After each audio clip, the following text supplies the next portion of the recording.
Are you ready?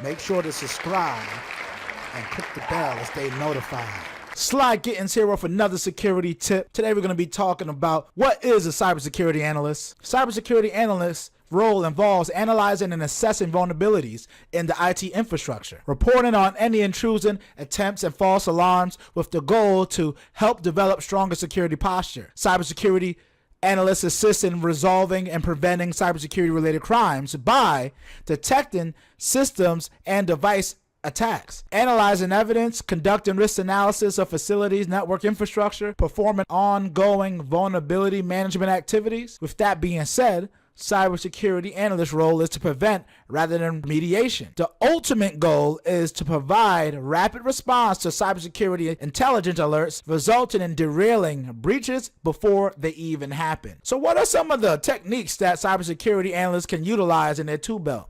Analysts may elect to use penetration testing and ethical hacking techniques to validate that security systems are working properly so that clients can do what they must to manage and mitigate risks in their environments. Additionally, they can utilize standard security analytic tools like SIEM for monitoring user and network activities. These tools are helpful because they allow analysts to inspect the organization's network traffic in real time to uncover malicious events. That allows the analyst to gain contacts that need to make fast and effective decisions. So why is this important? The faster that you can make decisions, the faster that you can get hackers out of your environment, the faster that you can mitigate these breaches. And if you can stop them before they happen, that can even save you the headaches of going through a breach detection strategy. Thank you for watching. My name is Sly Gittins. Make sure to hit that like and subscribe. Make sure to subscribe and click the bell to stay notified.